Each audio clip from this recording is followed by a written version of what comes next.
kembali diperlihatkan dengan munculnya sesosok puncak Dogat bintang 9 yang membawa 100 pasukan. Xiao Yan pada saat ini menggertakkan giginya karena dalam situasi ini Xiao Yan benar-benar tidak memiliki pilihan lain selain melawan. Namun meskipun begitu Xiao Yan pada saat ini masih memiliki beberapa kartu truf. Ada juga klon dewa asli yang belum digunakan oleh Xiao Yan dan jika memang waktunya tiba maka Xiao Yan akan menggunakan klon dewa asli. Sementara itu di sisi lain puncak Dogat bintang 9 segera berbicara kepada Permaisuri. Sosoknya menjelaskan bahwa dirinya bernama Mengku dari klan Naga Harimau. Dirinya datang ke sini untuk membalaskan dendam ayahnya. Setelah selesai berbicara si pria pun seketika menyipitkan matanya ketika menatap ke arah Permaisuri. Sosoknya lanjut berkata sepertinya Permaisuri telah kehilangan seluruh kekuatannya.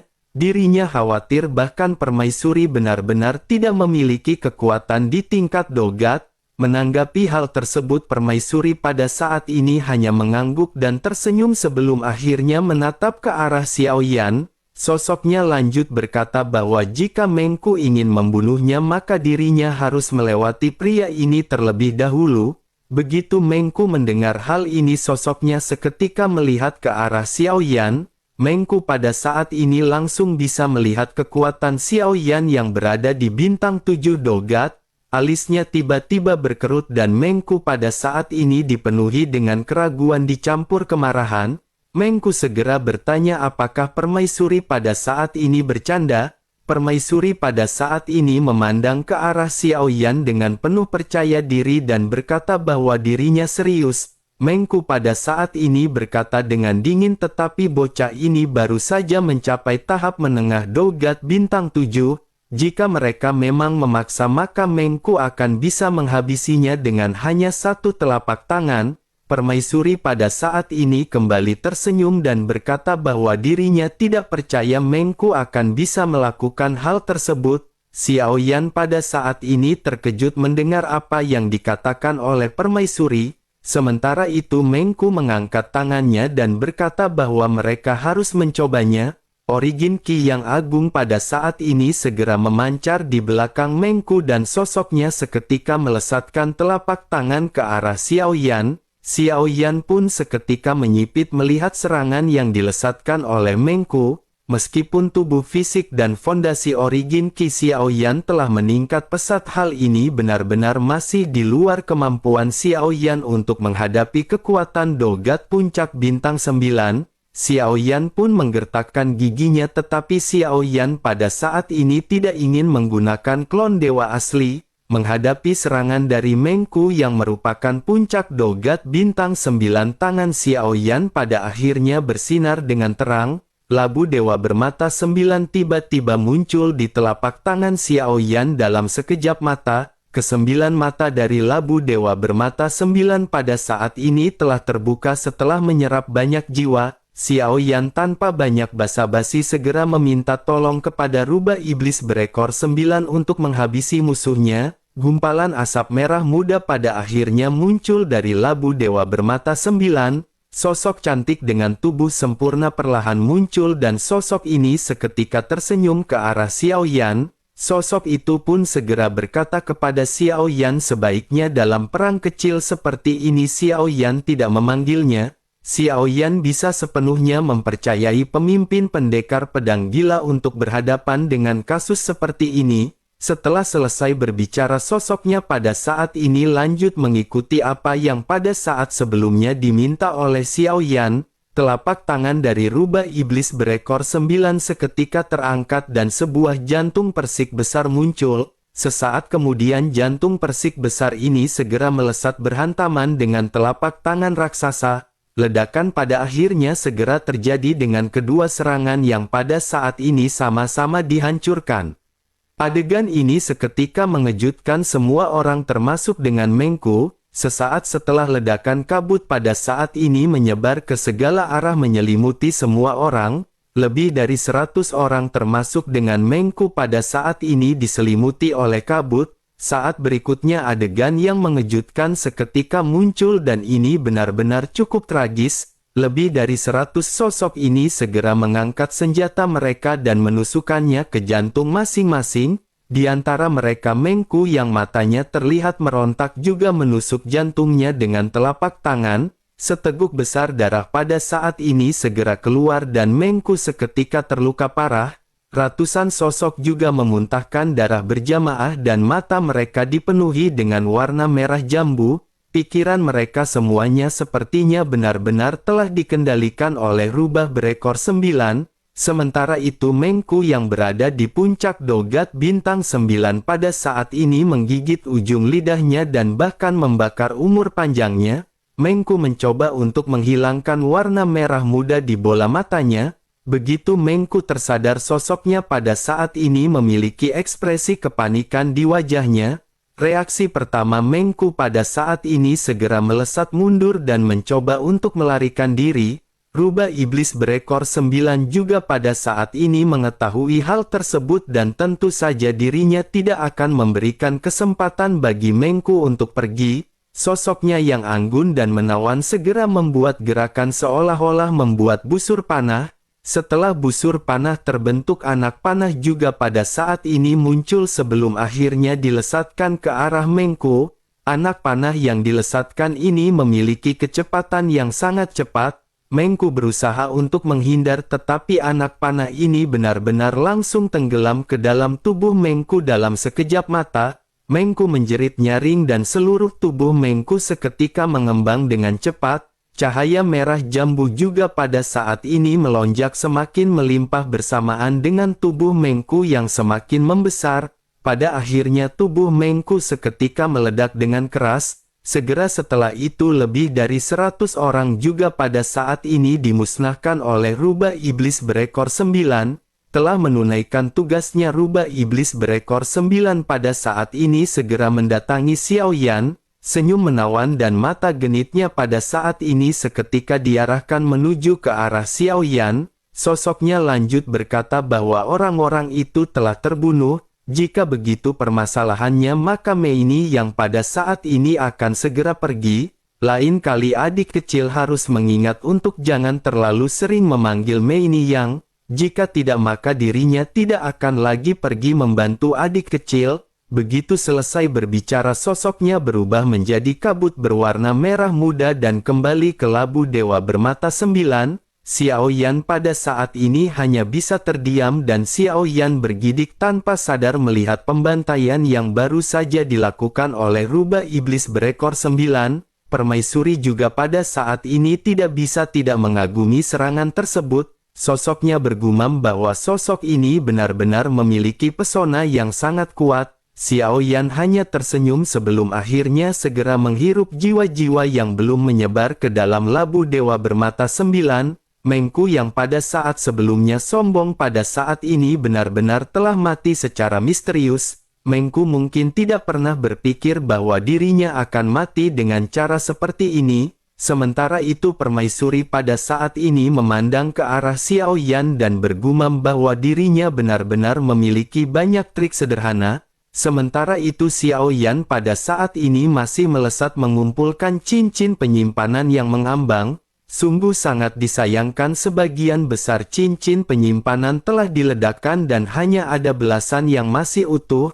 Setelah menyelesaikan semuanya Xiao Yan pada akhirnya menghampiri permaisuri dan tersenyum masam. Xiao Yan lanjut berkata, bukankah sparring partner ini benar-benar agak terlalu kuat? Permaisuri pada saat ini masih tersenyum dan berkata bahwa Xiao Yan bisa mengendalikan semua ini. Namun meskipun begitu sesungguhnya permaisuri juga tidak menyangka bahwa mereka akan dengan ramah mengunjunginya tepat setelah dirinya terbangun. Xiao Yan pada saat ini mengerutkan kening dan berkata apakah dengan cara seperti ini mereka benar-benar mengunjungi permaisuri? Jelas ini merupakan upaya putus asa untuk membunuh permaisuri. Permaisuri pada saat ini hanya tersenyum sementara Xiao Yan terdiam dan tidak menyadari apa yang dimaksud oleh permaisuri. Sesaat kemudian permaisuri pada saat ini segera lanjut berkata bahwa Xiao Yan benar-benar memiliki banyak cara. Dengan begitu maka permaisuri pada saat ini tidak perlu lagi khawatir kepada Xiao Yan. Namun jika mereka tetap di bintang Xiao akan ada semakin banyak teman yang datang berkunjung. Bagaimana jika pada saat ini mereka berjalan-jalan ke tempat lain? Dirinya tahu banyak planet yang sangat indah dan biarkan dirinya mengajak Xiao Yan melihatnya. Xiao Yan pada saat ini sedikit tersenyum mendengar apa yang dikatakan oleh permaisuri sebelum akhirnya mengangguk perlahan. Xiao Yan pun lanjut berkata bahwa Xiao Yan akan mematuhi semua pengaturan permaisuri. Mendengar hal tersebut permaisuri segera berkata bahwa gelar permaisuri ini terlalu berlebihan. Seperti sebelumnya saja panggil dirinya dengan sebutan Yuaner. Xiao Yan pada saat ini terdiam melihat senyum di wajah dari permaisuri yang terlihat mempesona. Xiao Yan pada akhir berkata dengan sedikit malu, apakah begitu yang mulia memanggil permaisuri? Namun jika begitu permasalahannya apakah tidak pantas bagi Xiao Yan memanggilnya dengan sebutan Yuaner? Menanggapi hal tersebut permaisuri memandang Karahan dengan serius dan bertanya apakah Xiao Yan dan Gu Zongsheng berbeda? Permaisuri pada saat ini memandang ke arah Xiao Yan dengan tatapan yang tidak bisa terlepas. Sepertinya di matanya tidak ada perbedaan antara yang mulia dan pada saat ini, yang dilihat oleh permaisuri ini bukanlah penampilan Xiao Yan melainkan hati dan jiwa Xiao Yan. Sementara itu Xiao Yan yang ditatap oleh permaisuri pada saat ini hanya bisa terdiam dan sedikit merenung.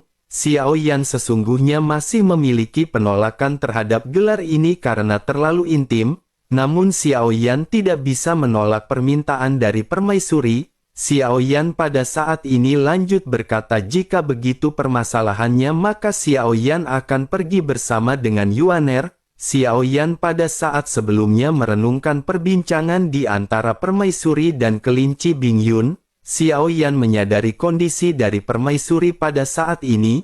Waktu permaisuri akan habis dan dirinya bangkit hanya untuk Xiao Yan. Hal tersebut menunjukkan bahwa jauh di dalam buluk hatinya dirinya selalu mencintai pria yang dirinya tunggu-tunggu. Oleh karena itu pada saat ini Xiao Yan mencoba yang terbaik untuk bertindak sebagai orang yang ditunggu oleh permaisuri di dalam hatinya. Pada akhirnya mereka pada saat ini segera pergi menaiki kelinci Bingyun yang berubah menjadi besar. Di dalam perjalanan permaisuri pada saat ini berkata bahwa mereka akan pergi ke pemberhentian pertama terlebih dahulu. Mereka kebetulan akan mengunjungi seorang teman lama yang mungkin akan bisa membantu Xiao Yan juga. Tempat ini bernama Xiao Yuzheng dan langit di sana akan menurunkan hujan berwarna-warni dan disitulah mereka pertama kali bertemu.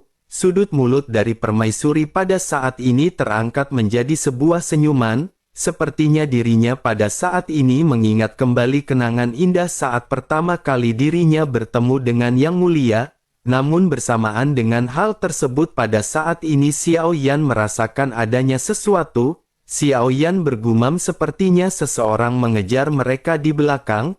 Jika dilihat dari auranya mereka semua sepertinya berada di tingkat dogat. Terus dikejar seperti ini bukanlah sebuah pilihan yang baik dan sepertinya mereka harus memelankan kecepatannya sedikit. Mereka harus menunggu dan Xiao Yan akan menghabisi mereka semua. Mendengar hal tersebut permaisuri pun menepuk Bingyun untuk memperlambat kecepatannya. Pada akhirnya sesaat kemudian sosok Xiao Yan seketika langsung tergantung di kehampaan menatap beberapa sosok yang mendekat. Begitu semua orang sampai Xiao Yan pada saat ini segera menyipitkan matanya. Xiao Yan pada saat ini segera berkata bahwa dirinya ingin memberikan kesempatan mereka untuk memilih. Mereka bebas memilih apakah mereka pada saat ini akan pergi atau tinggal. Menanggapi hal tersebut salah seorang di antara mereka segera berkata hanya tahap menengah dogat bintang 7 saja benar-benar berkata dengan arogan.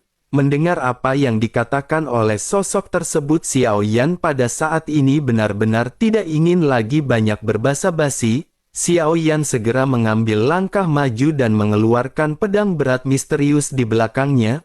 Begitu 10 api iblis absolut ditambahkan ke dalam tubuh Xiao Yan.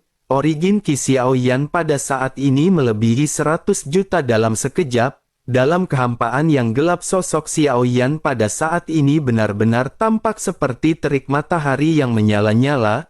Xiao Yan tidak banyak basa-basi dan origin Qi yang agung pada saat ini berubah menjadi api yang mengerikan. Api dan guntur seketika mengalir ke pedang berat misterius dan pada saat yang sama Xiao Yan pada saat ini segera mengeluarkan teknik pedang berat pelahap api dan guntur. Lautan api dan guntur yang mengerikan pada akhirnya segera meraung menuju ke arah sosok-sosok tersebut. Pada saat yang sama Xiao Yan juga terbang dengan lautan api yang membumbung ke langit. Lingkaran cahaya beredar dengan cepat di mata Xiao Yan dan dalam kehampaan yang gelap ini cahaya Bai Yan benar-benar bersinar membuat area di sekitar ketika terang. Cahaya yang menyilaukan ini membuat beberapa orang tampak membeku dan mereka hanya melihat api yang membumbung bercampur dengan guntur. Kekuatan kekerasan pada akhirnya meledak menghantam ke arah mereka. Beberapa sosok terlempar mundur sementara Xiao Yan pada saat ini kembali melesat. Xiao Yan pada saat ini berniat untuk menghabisi mereka semua. Namun tiba-tiba perasaan krisis muncul menyelimuti hati Xiao Yan. Xiao Yan pada akhirnya segera berhenti dan berbalik dengan tajam sebelum akhirnya berteriak bahwa ini jebakan. Begitu Xiao Yan menoleh, Xiao Yan melihat retakan muncul di kehampaan. Kekuatan hisap yang kuat juga datang dari tempat tersebut. Kekuatan hisap ini hendak menarik sosok permaisuri yang berada di atas kelinci Bing Yun. Kelinci Bing Yun juga pada saat ini mulai lambat dan bahkan bergerak mundur. Daya hisap yang besar benar-benar menarik masuk mereka dengan kecepatan yang cukup cepat. Mata Xiao Yan juga pada saat ini menyipit ketika melihat adegan ini dan bergumam bahwa retakan seperti ini sepertinya hal tersebut hanya mampu dilakukan oleh makhluk tingkat keabadian. Sementara itu sosok-sosok yang pada saat sebelumnya terlempar pada saat ini segera berteriak memerintahkan untuk menghentikan Xiao Yan. Pemimpin mereka juga lanjut berkata bahwa leluhur Kang Sun akan segera berhasil. Banyak sosok pada akhirnya segera kembali melesat menuju ke arah Xiao Yan. Sementara itu Xiao Yan perlahan berbalik dan melihat sosok-sosok yang pada saat ini memiliki niat membunuh yang melonjak. Dengan pedang berat misteriusnya Xiao Yan pada saat ini benar-benar tidak akan mengampuni orang-orang ini.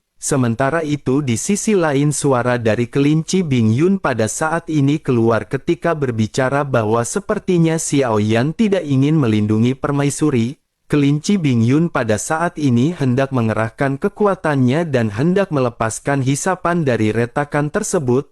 Bersamaan dengan hal itu pada saat ini ada sebuah tangan keluar dari celah dan meraih menuju ke arah permaisuri. Permaisuri masih duduk bersila di punggung kelinci Bing Yun tanpa melakukan gerakan apapun. Sebuah suara juga pada saat ini segera terdengar menggelegar datang dari celah. Suara tersebut berkata bahwa dirinya bernama Kang Sun datang untuk membalas dendam kepada Chen Xuanyian. Mendengar apa yang dikatakan oleh Kang Sun pada saat ini permaisuri sedikit menyipitkan matanya. Dirinya pada saat ini tidak memiliki kesan apapun dan bertanya siapakah sosok Kang Sun. Kang Sun juga pada saat ini menyipitkan matanya melihat ekspresi dari permaisuri. Kang Sun lanjut bertanya apakah dirinya masih ingat tentang aliansi Chuan Yun. 10.000 orang dari aliansi mereka telah dimusnahkan oleh Chen Xuanyian.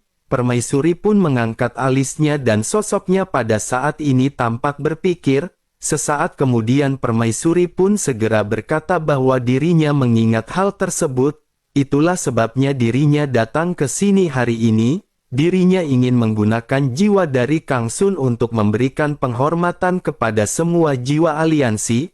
Mendengar hal tersebut Kang Sun pada saat ini menyipitkan matanya dan berkata bahwa permaisuri benar-benar tidak mengingatnya. Sepertinya dirinya telah melakukan banyak hal-hal buruk di masa lalu hingga dirinya tidak bisa mengingatnya. Mendengar perbincangan di antara keduanya kelinci Bing Yun pada saat ini sedikit menyipitkan matanya. Meskipun permaisuri tidak dapat mengingatnya tetapi kelinci Bing Yun tahu alasan mengapa dirinya disebut dengan permaisuri alam Xuan Yin. Bukan hanya karena Chen Xuanyian ini kuat tetapi karena dirinya melakukan yang terbaik untuk mengendalikan dan menyeimbangkan dunia tanpa pemilik ini. Meskipun metode yang digunakan adalah menggunakan kejahatan untuk menyembuhkan kejahatan, Tetapi hanya dengan cara ini akan ada batas antara kekuatan dan kekuasaan. Jika tidak dikendalikan dan membunuh secara membabi buta, dikhawatirkan dunia Xuan Yin ini akan benar-benar hilang sejak lama. Sementara itu di sisi lain sosok pria yang bernama Kang Sun pada saat ini benar-benar tidak ingin lagi banyak berbicara omong kosong. Sosoknya gerak melesatkan telapak tangan dan berubah menjadi cakar yang tajam bergegas menuju ke arah permaisuri dan kelinci Bing Yun. Begitu cakar tajam ini mendekat, mata dari kelinci Bing Yun seketika memerah. Tidak peduli apapun yang terjadi, dirinya akan menggunakan nyawanya sendiri untuk melindungi permaisuri. Dirinya tidak lagi mengharapkan Xiao Yan yang pada saat ini tampak tidak ingin menyelamatkan permaisuri. Kelinci Bing Yun pun menyipitkan matanya ketika menatap ke arah serangan yang benar-benar telah mendekat. Begitu dirinya hendak mengambil tindakan, tiba-tiba angin kencang menderu dan bayangan hitam seketika melesat. Bayangan hitam ini seketika bertabrakan langsung dengan lesatan telapak tangan dari Kang Sun. Suara keras seketika menyebar setelah ledakan terjadi. Adegan ini membuat kelinci Bing Yun sedikit terguncang dan menoleh untuk melihat ke sisi yang jauh. Sosoknya pada saat ini terkejut melihat sesosok yang bukan Xiao Yan yang berdiri berhadapan dengan telapak tangan sebelumnya. Terlebih lagi kelinci Bing Yun bisa merasakan adanya aura kekuatan keabadian dari sosok tersebut. Sosoknya tanpa sadar bergumam bahwa dirinya tidak menyangka akan ada makhluk tingkat keabadian yang datang untuk membantu. Namun dirinya tidak memiliki ingatan tentang siapakah orang ini. Bisakah permaisuri pada saat ini mengenali sosok yang datang membantu mereka? Permaisuri juga pada saat ini menggelengkan kepalanya dan berkata bahwa dirinya juga tidak kenal. Permaisuri pada akhirnya segera bertanya siapakah sosok tersebut. Di sisi lain Kang Sun juga pada saat ini merasa sedikit tercengang sebelum akhirnya bertanya siapakah sosok tersebut. Kedua belah pihak pada saat ini tampaknya benar-benar sangat penasaran dengan sosok yang baru saja muncul. Sementara itu sosok yang pada saat ini berdiri tegak pada akhirnya segera mengeluarkan suaranya untuk berbicara. Sosoknya berkata bahwa dirinya berada di sini hanya untuk melindungi permaisuri. Kang Sun yang berada di dalam celah pada saat ini mendengus dingin mendengar apa yang dikatakan oleh sosok tersebut. Kang Sun pun lanjut berkata bahwa orang ini benar-benar sangat sombong, dirinya hanyalah tubuh keabadian dan dirinya benar-benar mencari kematian. Menanggapi hal tersebut sosok yang baru saja datang pada saat ini tidak berbicara sama sekali. Sosok ini jelas merupakan klon dewa asli yang pada saat sebelumnya dikeluarkan oleh Xiao Yan. Sementara itu di sisi lain dari celah sesosok tubuh perlahan keluar dengan aura yang kuat. Ada yang aneh dari penampilan sosok tersebut dengan ada tanduk di atas kepalanya. Jelas dirinya bukanlah ras manusia. Sosoknya pada saat ini menatap tajam ke arah klon dewa asli dan ketika dirinya hendak berbicara klon dewa asli pada saat ini segera melesat dengan keras bergegas ke arah sosok tersebut. Xiao Yan pada saat ini mengendalikan klon dewa asli dan secara langsung berhadapan dengan sosok bernama Kang Sun. Mata Kang Sun tiba-tiba madat dan sosoknya pada saat ini segera melonjakkan aura yang kuat. Tubuhnya dipenuhi dengan aura iblis dan sisik tumbuh seketika di tubuhnya. Merasakan energi dan darah yang kuat dari klon dewa asli sosoknya pada saat ini berhati-hati. Lengannya pada saat ini melebar dengan cepat dan seluruh tubuhnya berubah menjadi tubuh binatang. Dirinya juga pada saat ini meledakkan kekuatan fisik yang kuat. Namun jika dibandingkan dengan energi dan darah klon dewa asli masih ada celah besar di antara keduanya. Kang Sun pada akhirnya segera mengeluarkan sepasang armor tinju berwarna gelap. Sosoknya pada saat ini menutup tinju di pinggangnya dan segera berhantaman dengan klon dewa asli. Ledakan seketika terjadi dengan kedua tinju yang pada saat ini saling bertemu. Kedua belah pihak bertabrakan secara tiba-tiba dan hantaman kuat tiba-tiba melonjak. Kehampaan sedikit terdistorsi dan tubuh keduanya pada saat ini tiba-tiba berhenti. Namun saat berikutnya sosok Kang Sun terkejut sebelum akhirnya terlempar mundur. seteguk besar darah segera keluar dari mulut Kang Sun, bersamaan dengan klon dewa asli yang kembali melesat. Kang Sun segera menstabilkan tubuhnya dipenuhi dengan keterkejutan. Keduanya pada akhirnya kembali terlibat dalam konfrontasi dengan banyak ledakan yang seketika terjadi. Meskipun keduanya tampak bertarung satu sama lain, tapi klon dewa asli pada saat ini benar-benar menghancurkan Kang Sun dengan serangannya. Melihat hal ini, Xiao Yan juga menyadari bahwa sosok tersebut bukanlah tingkat keabadian. Kang Sun tampaknya baru mencapai tahap menengah menuju tingkat keabadian. Kang Sun hanya menggertak mereka sebelumnya dengan aura kuat yang dirinya miliki, namun setelah pertempuran ini pada akhirnya kekuatan Kang Sun terungkap dengan sendirinya. Dengan begitu tentu saja sosok Kang Sun bukanlah tandingan dari klon dewa asli. Kang Sun pada saat ini benar-benar dipukuli hingga mengeluarkan jeritan melengking yang menyedihkan. Kang Sun dipenuhi dengan rasa takut sebelum akhirnya meminta klon dewa asli untuk menunggu sejenak. Dirinya berasal dari istana dewa pemburu dan jika dirinya membunuhnya sebelum Kang Sun menyelesaikan kata-katanya, kepalanya pada saat ini benar-benar langsung dihancurkan oleh klon dewa asli.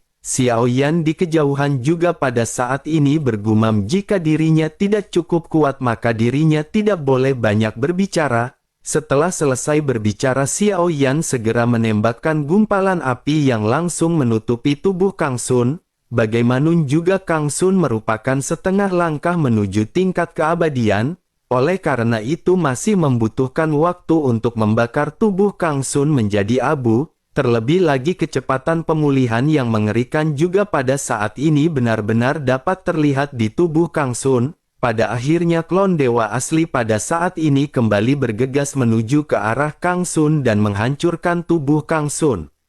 Namun pada saat yang bersamaan tiba-tiba kekuatan seketika muncul dari celah di kehampaan. Xiao Yan juga merasakan adanya sesuatu dan Xiao Yan segera menggerakkan klon dewa asli untuk bergegas mundur. Bersamaan dengan klon dewa asli yang menghindar pada saat ini, kekuatan yang kuat seketika menghilangkan sisa jiwa dari Kang Sun. Sesosok tubuh juga pada saat ini keluar dengan menginjak binatang terbang. Sosok binatang terbang ini persis sama dengan binatang terbang yang pada saat sebelumnya ditemui oleh Xiao Yan. Pria ini juga memiliki pakaian yang serupa dengan sosok yang pada saat sebelumnya ditemui oleh Xiao Yan. Sosok tersebut pada saat ini berkata bahwa mereka yang berani membunuh orang dari istana dewa pemburu mencari kematian. Xiao Yan pada saat ini bisa merasakan bahwa aura orang ini jauh lebih kuat daripada sosok yang ditemui oleh Xiao Yan sebelumnya. Tidak sulit untuk menilai dari auranya bahwa sosok yang berdiri di atas binatang terbang ini merupakan seorang tingkat kekuatan keabadian asli. Xiao Yan pada saat ini tidak menyangka orang kuat keabadian lainnya akan segera muncul. Meskipun Kang Sun tidak dianggap sebagai tingkat keabadian karena masih setengah langkah menuju keabadian, tetapi hal ini benar-benar sudah cukup sulit untuk dihadapi. Xiao Yan hanya bisa tersenyum masam sebelum akhirnya Xiao Yan segera menghampiri permaisuri dan kelinci Bing Yun. Xiao Yan pada saat ini bergumam sendiri bahwa sepertinya sparring partner Xiao Yan semakin lama semakin kuat. Menanggapi hal tersebut, Bing Yun pada saat ini segera mengalihkan topik pembicaraan.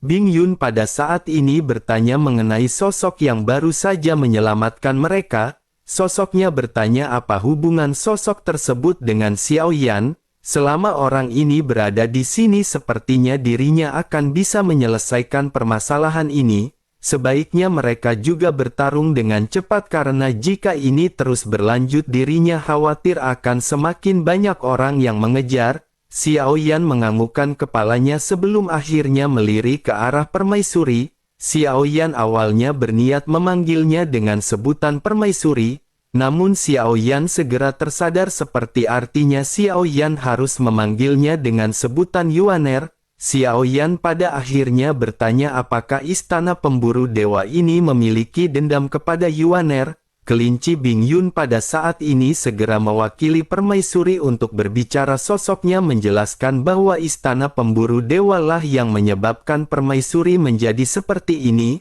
Mendengar hal tersebut Xiao Yan pada akhirnya segera menoleh ke arah sosok di kejauhan. Xiao Yan lanjut berkata jika begitu permasalahannya maka mereka tidak perlu bersikap sopan. Xiao Yan pun langsung melesat mendekat ke arah sosok yang berada di kejauhan membuat permaisuri dan kelinci Bing Yun sedikit terkejut. Kelinci Bing Yun pun bertanya apa yang pada saat ini dilakukan oleh Xiao Yan. Dalam pertarungan antar makhluk tingkat keabadian jika Xiao Yan berani mendekat maka Xiao Yan akan mati. Sementara itu permaisuri pada saat ini tidak berbicara dan hanya terdiam. Matanya yang indah selalu tertuju kepada Xiao Yan hampir sepanjang waktu. Dirinya juga pada saat ini benar-benar tidak tahu apa yang akan dilakukan oleh Xiao Yan. Sementara itu sosok Xiao Yan pada saat ini sudah berada di samping klon dewa asli. Xiao Yan pada saat ini segera berkata bahwa dirinya akan segera menghabisi orang ini. Sementara itu sosok yang berada di tingkat keabadian pada saat ini menatap ke arah Xiao Yan dan sedikit menyipitkan matanya. Sosoknya pada saat ini lanjut berkata bahwa orang lemah tidak diizinkan berbicara di tempat ini.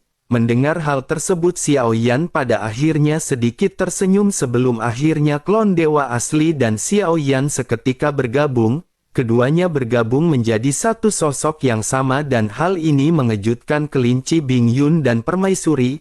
Permaisuri pada akhirnya bergumam mungkinkah Dogat bintang 7 hanyalah tiruannya sementara sosok dengan kekuatan fisik tingkat keabadian ini adalah tubuh sebenarnya. Di sisi lain Xiao Yan pada saat ini kembali mengangkat matanya dan menatap dengan tajam ke arah sosok tingkat keabadian. Xiao Yan pada akhirnya lanjut bertanya apakah sekarang dirinya boleh berbicara. Sosok itu pun tersenyum dan berkata bahwa itu hanyalah teknik rahasia. Di matanya kekuatan seperti itu benar-benar tidak akan dapat bersaing. Mendengar hal tersebut Xiao Yan pada saat ini perlahan mengangkat telapak tangannya dan 3 api berbeda seketika berdenyut-denyut.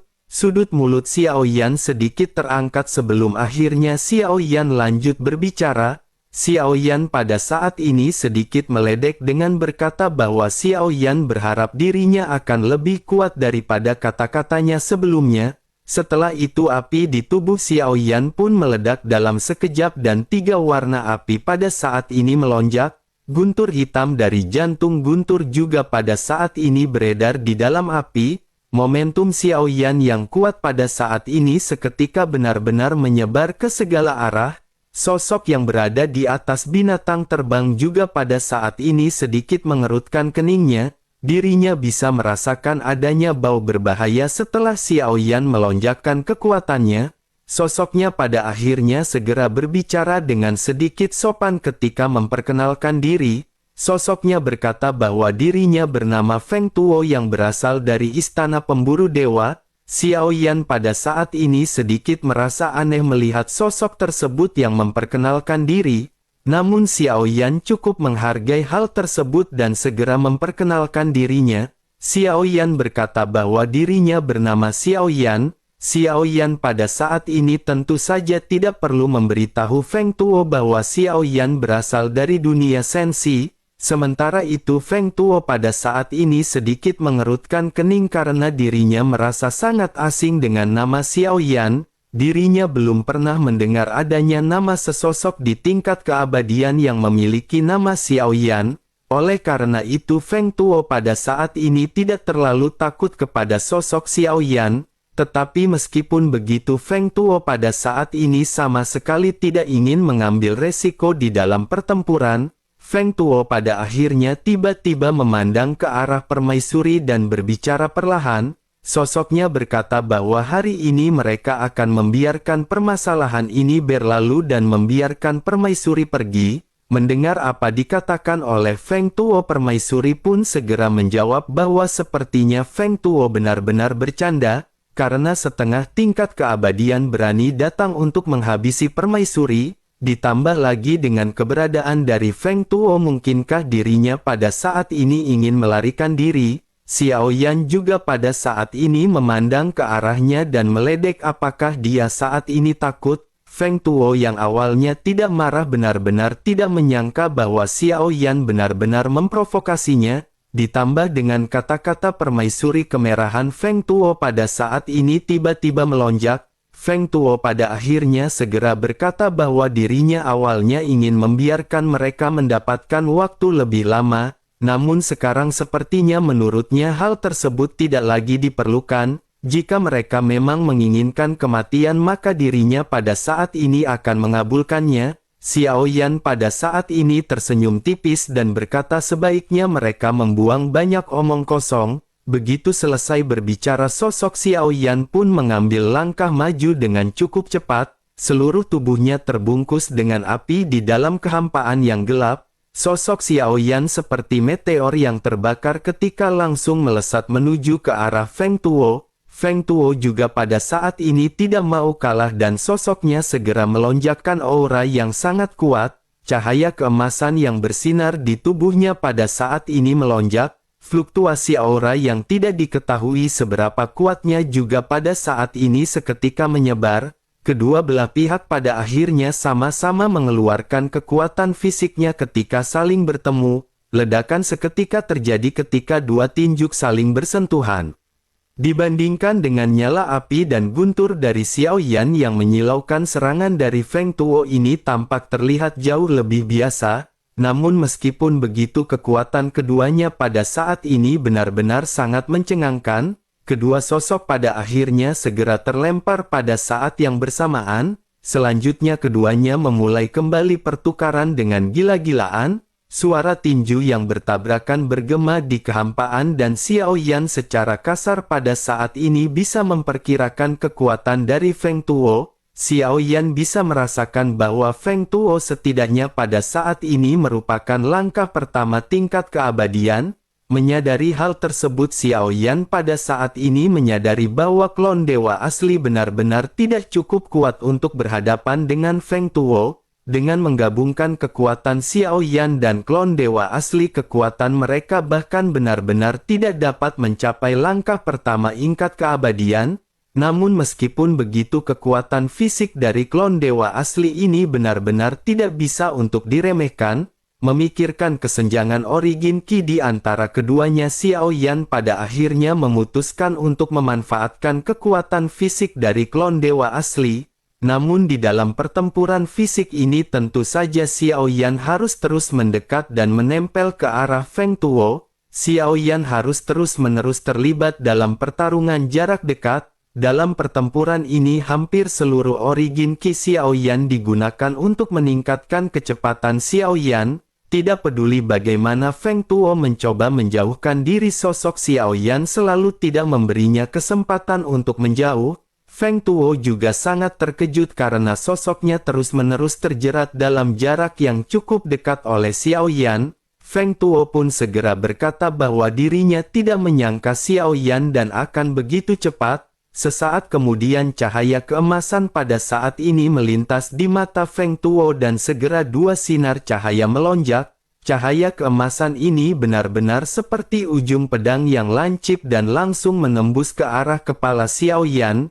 Namun dengan kecepatan yang dimilikinya pada saat ini Xiao Yan berhasil menghindari serangan tersebut. Xiao Yan juga pada saat ini mengeluarkan tinju yang dipenuhi dengan api dan guntur. Xiao Yan terus-menerus menggempur Feng Tuo dengan kekuatan fisik klon dewa asli. Sementara itu Feng Tuo pada saat ini hanya bisa menggunakan perisai yang dibentuk dari cahaya keemasan. Dihadapkan dengan tinju kuat dari Xiao Yan, perisai ini benar-benar tidak bisa bertahan. Ada banyak ledakan yang terjadi sebelum akhirnya tinju Xiao Yan menghantam Feng Tuo secara langsung. Feng Tuo pada akhirnya merasakan adanya kekuatan tirani yang tersebar dari tubuh keabadian milik Xiao Yan. Ekspresinya seketika berubah drastis dan sosoknya berubah menjadi bayangan untuk menghindari serangan Xiao Yan. Pada saat yang bersamaan pedang emas juga seketika muncul di lengan dari Feng Tuo. Sosoknya melemparkan pedang tersebut dan dalam sekejap mata pedang emas ini memancarkan energi yang kuat sebelum akhirnya terkondensasi menjadi 10.000 pedang emas. Hujan pedang emas pada saat ini muncul di kehampaan dan langsung melesat menuju ke arah Xiao Yan. Menghadapi hujan pedang yang dahsyat, Xiao Yan pada saat ini sama sekali tidak bergeming. Sebaliknya Xiao Yan menghadap ke depan dan Xiao Yan pada saat ini mengayunkan tinjunya dengan keras. Xiao Yan langsung meledakkan semua pedang emas yang terbang menjadi abu. Feng Tuo pada saat ini sedikit mengerutkan keningnya sebelum akhirnya sosoknya melesat seperti kilat. Feng Tuo masih berusaha untuk menjauhkan dirinya dari Xiao Yan. Feng Tuo juga lanjut mengeluarkan beberapa teknik untuk berhadapan dengan Xiao Yan. Feng Tuo berteriak ketika mengeluarkan teknik 18 pedang dewa. Cahaya keemasan kembali melonjak membentuk 18 pedang yang jauh lebih kuat daripada serangan sebelumnya. Ke-18 pedang ini segera dilesatkan kepada Xiao Yan tanpa banyak penundaan. Matanya terlihat serius dan Feng Tuo memiliki keyakinan mutlak pada 18 pedang miliknya. Begitu dilesatkan ke arah Xiao Yan, pada akhirnya banyak benturan seketika terjadi dan suara teredam terus-menerus bergema. Xiao Yan masih terus-menerus mengayunkan tinjunya untuk berhadapan dengan 18 cahaya pedang. Namun pada akhirnya semua cahaya pedang ini benar-benar dihancurkan di bawah tinju Xiao Yan. Mata Feng Tuo tiba-tiba menyusut dan sosoknya tanpa sadar bertanya bagaimana mungkin ini bisa terjadi. Feng Tuo pada akhirnya kembali mengeluarkan teknik yang lain. Tekniknya semakin kuat, tetapi meskipun begitu teknik-teknik ini masih bisa dihancurkan oleh tinju dari Xiao Yan. Sementara itu di sisi lain, setelah terus-menerus berhadapan dengan Feng Tuo, Xiao Yan pada saat ini segera membentuk teratai api. Teratai api ini dilesatkan menuju ke arah serangan terakhir dari Feng Tuo. Fluktuasi kekuatan destruktif pada saat ini memancar sebelum akhirnya teratai api segera bertemu dengan serangan dari Feng Tuo. Ledakan yang sangat besar pada saat ini seketika terjadi dengan kekuatan yang dipenuhi dengan energi kekerasan yang menyebar. Setelah benturan sama-sama memakan satu sama lain, Feng Tuo pada saat ini menggertakkan giginya. Sosoknya kembali mengeluarkan teknik terkuat miliknya dan tanpa banyak penundaan lagi langsung dilesatkan kembali ke arah Xiao Yan. Cahaya keemasan yang jauh lebih kuat pada saat ini benar-benar langsung dilesatkan ke arah Xiao Yan. Tubuh Xiao Yan juga pada saat ini tenggelam dalam cahaya keemasan. Feng Tuo pada saat ini sedikit senyum dan benar-benar yakin Xiao Yan kali ini akan mati. Namun apa yang diharapkan oleh Feng Tuo pada saat ini benar-benar tidak terjadi karena serangannya langsung dihancurkan. Sosok Xiao Yan juga pada saat ini dengan cepat segera melesat ke arah Feng Tuo yang hanya bisa terdiam. Dalam sekejap mata pada akhirnya tinju Xiao Yan benar-benar langsung mengenai wajah Feng Tuo. Ledakan seketika terjadi dengan suara teredam yang bersumber dari wajah Feng Tuo. Wajahnya terlihat penyok dengan gigi yang tak terhitung jumlahnya yang patah. Tubuhnya juga terlempar mundur dan kesadarannya pada saat ini terguncang. Sebelum dirinya sempat bangun, kekuatan besar pada saat ini segera datang kembali ke arah dadanya. Tinju keras Xiao Yan pada saat ini mengakibatkan Feng Tuo mengeluarkan seteguk besar darah. Feng Tuo pada akhirnya berusaha untuk menstabilkan sosoknya. Namun bersamaan dengan hal tersebut, Feng Tuo yang baru saja mengembalikan kesadarannya pada saat ini kembali dalam keadaan pingsan. Feng Tuo benar-benar kehilangan jiwa dan raganya setelah terkena serangan Yao Beng oleh Xiao Yan. Dalam sekejap mata ketika dirinya tersadar kembali, sebagian besar tulang di tubuhnya pada saat ini telah patah. Feng Tuo pada akhirnya menggigit ujung lidahnya dan bahkan membakar umur panjangnya tanpa ragu-ragu. Feng Tuo pada saat ini meninjuk dengan kuat untuk menahan tinjuk yang dilesatkan oleh Xiao Yan terus-menerus. Suara benturan lainnya pada akhirnya terdengar, tetapi sesaat berikutnya suara retakan patah tulang pada saat ini terdengar dengan sosok Feng Tuo yang kembali melesat mundur. Kelima jarinya pada saat ini benar-benar patah setelah berhadapan dengan tinju keras dari Xiao Yan. Pukulannya ini sepertinya tidak mampu menghentikan serangan ganas dari Xiao Yan. Xiao Yan juga pada saat ini tampak benar-benar terlihat seperti seorang pembunuh. Xiao Yan menyadari bahwa teknik pembentukan kehidupan milik Xiao Yan ini memiliki waktu yang terbatas. Meskipun seiring dengan peningkatan kekuatan Xiao Yan, teknik tersebut akan dapat dipertahankan lebih lama. setidaknya Xiao Yan pada saat ini harus segera mengakhiri pertempuran dengan Feng Tuo. Xian Yan pada akhirnya tanpa banyak basa-basi kembali mendaratkan tinjunya dengan keras. Dada Feng Tuo pada saat ini segera tenggelam. Tinju Xiao Yan benar-benar kuat hingga pada akhirnya seluruh tubuh Feng Tuo tampak dihancurkan. Xiao Yan mencampurkan kekuatan 7 tinju penghancur dewa. Gelombang mengerikan menyebar ke seluruh tinjunya dan Xiao Yan kembali menghantamkannya ke arah dada dari Feng Tuo. Kekuatan yang lebih dahsyat daripada sebelumnya pada saat ini benar-benar membuat dada Feng Tuo berlubang. Xiao Yan bahkan pada saat ini bisa melihat adanya jantung keemasan dan ini adalah jantung yang berisi kekuatan keabadian milik Feng Tuo. Selama jantung ini dihancurkan maka Feng Tuo dirinya akan terluka parah.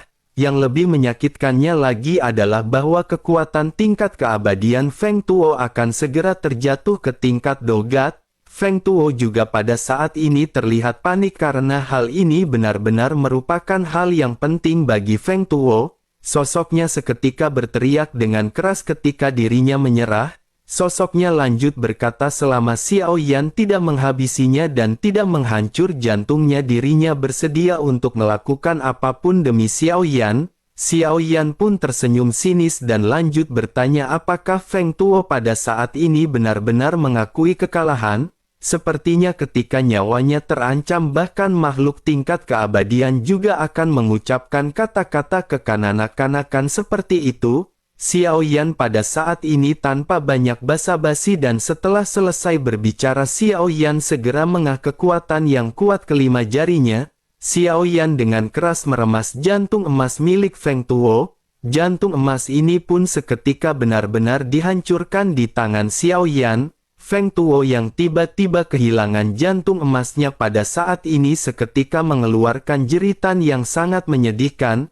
Sementara itu Xiao Yan pada saat ini menarik telapak tangannya dan menatap ke arah Feng Tuo dengan lubang besar di dadanya. Feng Tuo juga pada saat ini dengan cepat segera anjlok ke tingkat dogat. Tidak ada lagi ancaman di hadapan Xiao Yan sekarang dan Xiao Yan pada saat ini tidak perlu membunuhnya dengan terburu-buru.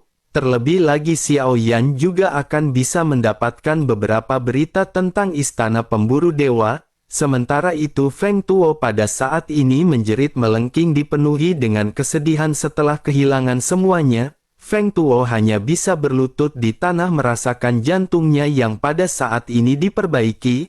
Namun meskipun jantung Feng Tuo pada saat ini kembali ke posisi semula kekuatan Feng Tuo masih akan berada di tingkat dogat dan dirinya benar-benar tidak bisa melakukan apapun. Sementara itu Xiao Yan pada saat ini membuka telapak tangannya dan ada setetes darah emas muncul di sana. Setetes darah emas ini berisi kekuatan keabadian milik Feng Tuo. Melihat ke arah darah emas di tangan Xiao Yan mata Feng Tuo pada saat ini sedikit gemetar. Sosoknya mengerti bahwa dirinya pada saat ini tidak bisa melakukan apapun kepada Xiao Yan. Sosoknya segera berlutut di hadapan Xiao Yan dan memohon kepada Xiao Yan. Sosoknya berkata bahwa Feng Tuo bersedia menjadi pelayan Tuan. Dirinya hanya ingin meminta Tuan untuk mengembalikan kekuatan keabadian miliknya. Feng Tuo benar-benar akan hancur dan Feng Tuo akan memberikan semua yang dirinya miliki jika Tuan melakukan apa yang diinginkan oleh Feng Tuo. Xiao Yan pada saat ini sedikit tersenyum melihat Feng Tuo yang benar-benar menjatuhkan martabatnya.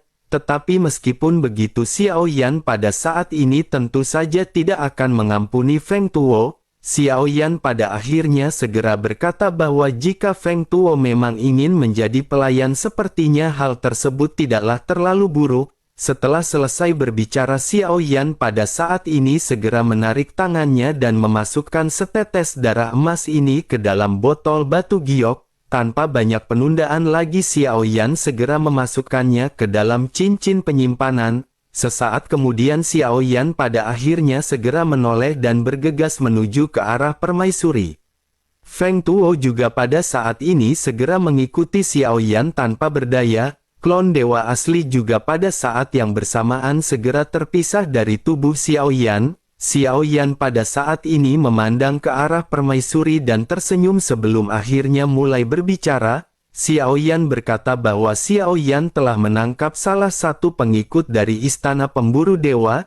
Jika Yuaner ingin mengetahui sesuatu maka dirinya akan bisa nanyakan beberapa informasi kepadanya.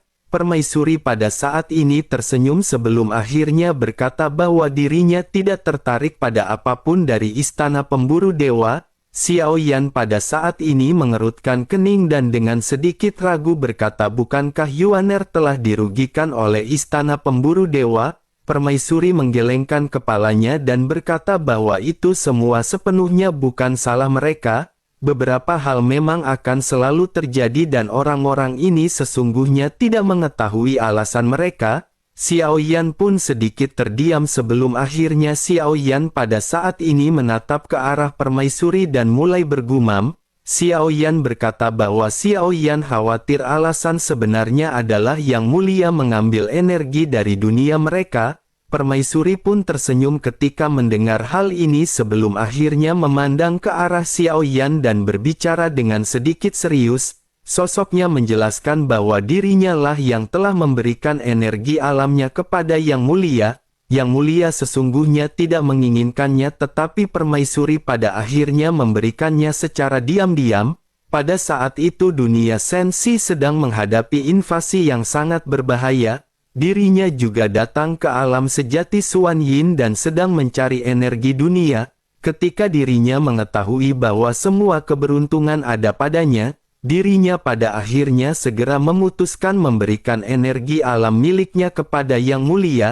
Xiao Yan pun menganggukkan kepalanya sebelum akhirnya Xiao Yan kembali berkata, apakah setelah Yang Mulia mengambil energi dunia tersebut dirinya pernah datang kembali ke alam sejati Xuan Yin? Permaisuri pada saat ini menggelengkan kepalanya dan dirinya berkata bahwa dirinya tidak tahu. Dirinya tertidur tidak lama setelah Yang Mulia pergi. Namun setelah dirinya terbangun dirinya menemukan bahwa energi dunia yang pada saat sebelumnya diberikan telah kembali kepadanya. Namun mungkin energi dunia ini kembali setelah kematian dari Yang Mulia. Selain itu karena dirinya telah mati maka mulai sekarang dirinya akan kembali memberikan energi dunia kepada Yang Mulia. Xiao Yan sedikit mengerutkan kening mendengar apa yang dikatakan oleh permaisuri. Xiao Yan pada akhirnya tanpa sadar bertanya apakah ada cara lain. Permaisuri sedikit tersenyum dan mengerti apa yang pada saat ini dimaksud oleh Xiao Yan. Sosoknya pada akhirnya bertanya apakah Xiao Yan ingin membangkitkan permaisuri. Xiao Yan pada saat ini sedikit terdiam sebelum akhirnya berbicara dengan serius. Xiao Yan berkata bahwa Xiao Yan di sini untuk meningkatkan kekuatannya. Namun jika energi dunia ini akan membahayakan hidup permaisuri maka Xiao Yan tidak menginginkannya. Permaisuri pun kembali tersenyum dan berkata bahwa Xiao Yan berbeda dari Gu Zongsheng. Dirinya bersedia melakukan apapun untuk mengejar sebuah kekuasaan. Xiao Yan pada saat ini hanya bisa terdiam mendengar apa yang bersaja dikatakan oleh permaisuri. Sesaat kemudian Xiao Yan pada saat ini segera mulai kembali berbicara. Xiao Yan menjelaskan bahwa meskipun Xiao Yan belum membangkitkan ingatan Xiao Yan, karena Xiao Yan tahu bahwa Xiao Yan adalah reinkarnasi dari Yang Mulia maka Xiao Yan pada saat ini telah mengikuti apa yang telah direncanakan oleh Yang Mulia. Xiao Yan telah menjalankan semua rencana Yang Mulia termasuk dengan datang ke dunia sejati Xuan Yin. Xiao Yan khawatir semua ini juga telah diatur oleh Yang Mulia dan hal tersebut Xiao Yan tidak bisa melakukannya. Terlebih lagi sejauh yang Xiao Yan tahu Yang Mulia juga telah memasuki alam terkuat yang di luar bayangan semua orang. Oleh karena itu sepertinya hal ini jugalah yang membuat Yang Mulia benar-benar mengejar kekuatan tertinggi. Hal itu tampaknya diperlukan bagi Yang Mulia untuk melindungi semuanya termasuk dengan Yuaner. Mendengar apa yang dikatakan oleh Xiao Yan permaisuri pada saat ini sedikit tersenyum dan berkata bahwa sepertinya setelah reinkarnasi sosok Xiao Yan masih sangat pintar seperti sebelumnya. Xiao Yan pada saat ini menghela nafas dan menggelengkan kepalanya dan bergumam sepertinya Xiao Yan tidak bisa dibandingkan dengan Yang Mulia. Xiao Yan pada saat ini sedikit merenung dan berpikir sepertinya Yang Mulia hanya semuanya di dunia sensi, yang tidak pernah menyangka bahwa Yang Mulia benar-benar mengatur semuanya hingga meninggalkan dunia sensi. Xiao Yan pada saat ini dapat dikatakan masih menjadi pion di dalam rencana Yang Mulia. Semuanya tampak benar-benar berjalan sesuai dengan rencana dan perhitungan dari Yang Mulia.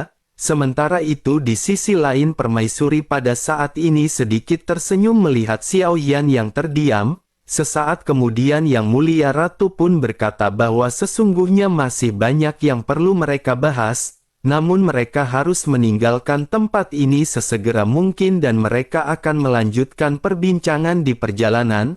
Xiao Yan pun sedikit tersadar sebelum akhirnya Xiao Yan menganggukkan kepalanya. Pada akhirnya mereka segera kembali menaiki kelinci Bing Yun dan melesat pergi. Feng Tuo juga pada saat ini hanya bisa menghela nafas sebelum akhirnya mengikuti Xiao Yan pergi. Di dalam perjalanan mereka pada saat ini berbincang-bincang santai sebelum akhirnya Permaisuri segera berbicara dengan sedikit serius. Sosoknya berkata bahwa dirinya ingin memberitahu yang mungkin Xiao Yan sudah mengetahuinya. Sesungguhnya Yang Mulia ingin melindungi lebih dari sekedar dunia sensi dan musuh yang akan Xiao Yan hadapi lebih besar daripada apa yang Xiao Yan pikirkan.